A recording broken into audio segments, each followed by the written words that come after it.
எசேக்கியேல் 47 13 14. கர்த்தராகிய ஆண்டவர் சொல்லுகிறது என்னவென்றால், நீங்கள் இஸ்ரவேலின் 12 கோத்திரங்களுடைய இலக்கத்தின்படியே தேசத்தை சுதந்திரித்துக் கொண்டு குறிக்க வேண்டிய எல்லையாவது, யோசேப்புக்கு 2 பங்கு உண்டு, சகோதரனோடே சகோதரனுக்கு சரி பங்கு உண்டாக அதை சுதந்திரித்துக் கொள்ள கடவர்கள். இங்கே 2 காரியங்களை பார்க்கிறோம். யோசேப்புக்கு 2 பங்கு உண்டு, சகோதரனோடே சகோதரனுக்கு சரி பங்கு உண்டாக.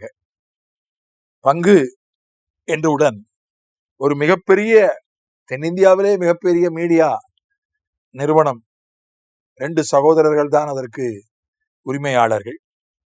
மூத்தவர் முழுக்க முழுக்க தொழிலை பார்க்கிறார், இளையவர் கொஞ்சம் அரசியலிலும் இருக்கிறார், முக்கிய பொறுப்பில் இருக்கிறார்.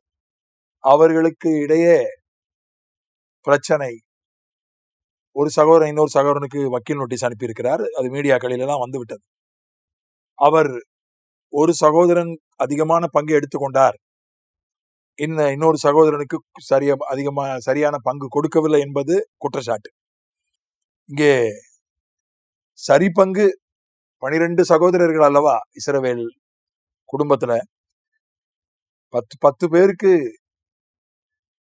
சரி பங்கு, 2 பேருக்கு அல்லது ஒருத்தருக்கு 2 பங்கு. யோசேப்புக்கு 2 பங்கு, 2 பிள்ளைகளுக்கும் கொடுக்கப்பட்டது. இதான் சேஷ்டபுத்திர பாகம்.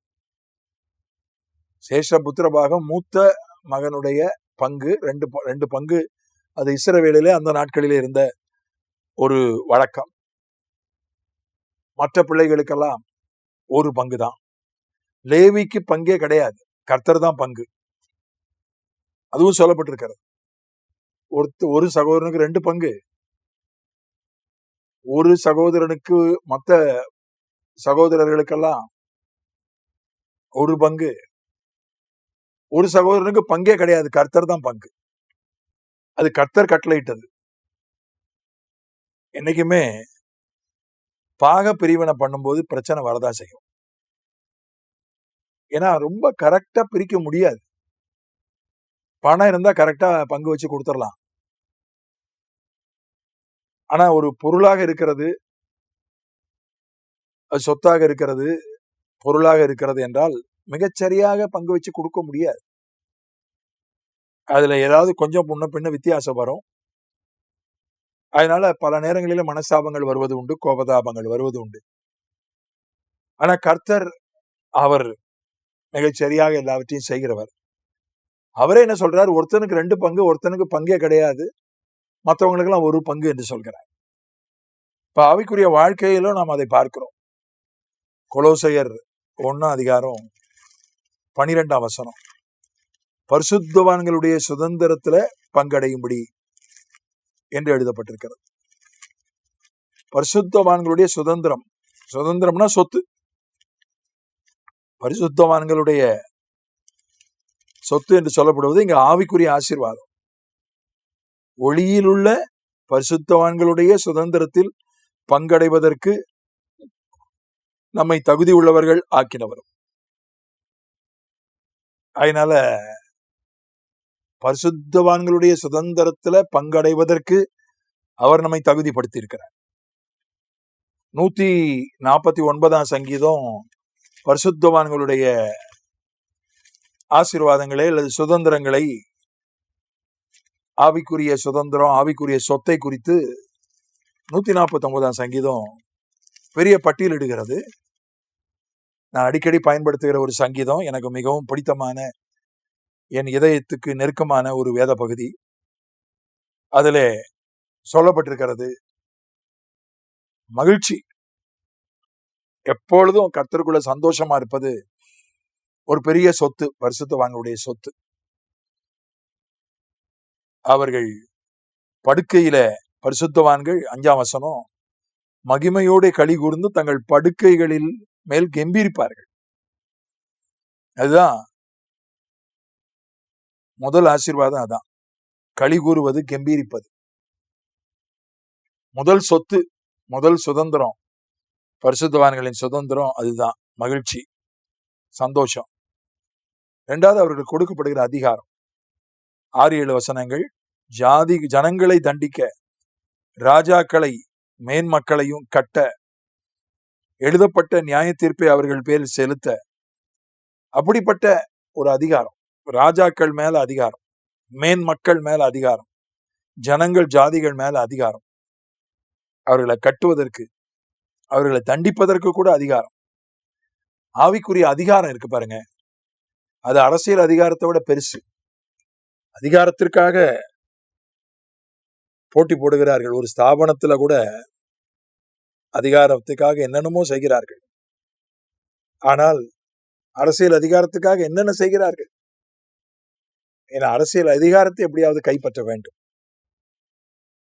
நம்முடைய மாநிலத்துல ஒரு தகப்பனுக்கும் ஒரு மகனுக்கும் சண்டை. ஒரே கட்சி. தகப்பனுக்கு 80 வயசுக்கு மேல ஆயிப்போச்சு. பெரிய இருதய சிகிச்சை செய்து கொண்டவர். அவர் இன்னும் தன்னுடைய அதிகாரம் தன் கையில் இருக்க வேண்டும் என்று நினைக்கிறார். மகனும் அப்பா கையில் அதிகாரம் இருக்கக்கூடாது, என் கையில தான் அதிகாரம் இருக்கும். அவருக்கு வயசாகி போச்சு. அவர் கௌரவமா ஒதுங்கி கொள்ளட்டும் நினைக்கிறாரு. 2 பேரும் பகிரங்கமா ஒருத்தர் அடிச்சுக்கிறாங்க, ஒருத்தர் எதிர்த்து செயல்படுறாங்க. கட்சியை 2 ஆக்கிட்டாங்க. அதிகாரம், அரசியல் அதிகாரம், மனுஷ ரீதியான உலக ரீதியான அதிகாரத்திற்கு எவ்வளவு போட்டி, எவ்வளவு போராட்டங்கள். ஆனால் ஆவிக்குரிய அதிகாரம் அது மிகப்பெரிய அதிகாரம். 2வது சொத்து முதல் சொத்து கலிகூறுதல், 2வது சொத்து ஆவிக்குரிய அதிகாரம். அதுல பங்கடைவது பெரிய ஆசீர்வாதம். 3வது கணம், மரியாதை, மதிப்பு.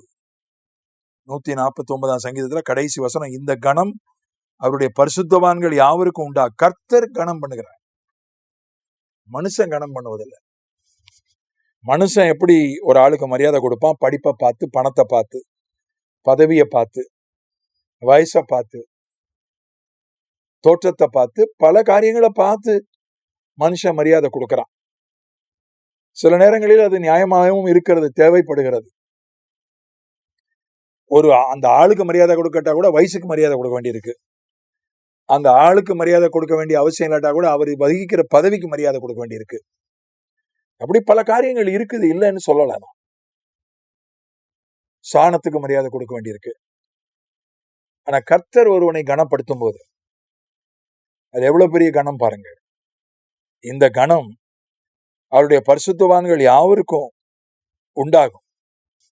கர்த்தர் ஒருவனை கனப்படுத்தும் போது அது, ஒருவன் எனக்கு ஊழியம் செய்தால் என் பிதா அவனை கனம் பண்ணுவார் என்று பவுல் சொன்னார், இயேசு சொன்னார். பவுலும் கனம் பண்ணப்பட்டான். போகிற இடங்களிலெல்லாம் கர்த்தர் அவனை கனப்படுத்தினார். சிறைச்சாலை தலைவன் விழுந்து ஆண்டவன்மாரே, பவுல் கைதி. சிறைச்சாலை தலைவன் முழங்கால் படிட்டு விழுந்து ஆண்டவன்மாரே நான் என்ன செய்யணும்னு கேட்கிறான். அதே மாதிரி கப்பலில் அழைத்து செல்லப்படுகிறான், கைதியாக அழைத்து செல்லப்படுகிறான். கடைசியில் அந்த கப்பலுக்கே அவன் தலைவன், அவன் அதிகாரி, அவன் சொல்றதான் எல்லாம் கேட்டாங்க. அவன் சொல்றதான் நூற்றுக்கு அதிபதி கேட்டான். அவன் சொல்லுகிறபடிதான் கப்பல்ல இருக்கக்கூடிய 300 பேரும் இயங்கினார்கள். ஒரு கணம் எங்க போனாலும் கர்த்தர் கனப்படுத்துகிறார். மரியாதையை விரும்பாத மனிதனே கிடையாது. மரியாதை கிடைக்காவிட்டால் மனிதன் நொந்து போகிறான், சோர்ந்து போகிறான், வாடி போகிறான். ஆனா கர்த்தர் ஒருவனை கனம் பண்ணும்போது அது ஒரு பெரிய ஆவிக்குரிய சொத்து, பெரிய ஆவிக்குரிய சுதந்திரம். இந்த கலிகூறுதல், ஆவிக்குரிய அதிகாரம், கர்த்தர் கொடுக்கிற கணம், இந்த 3 தான் பெரிய சொத்து. இதை 2 மடங்கு பெறுவது, இதுல பங்கடைவது பெரிய பாக்கியம். ஆண்டவர் இந்த பரிசுத்தவான்களின் சொத்துல நமக்கு பங்கு தருவாராக. ஆமென்.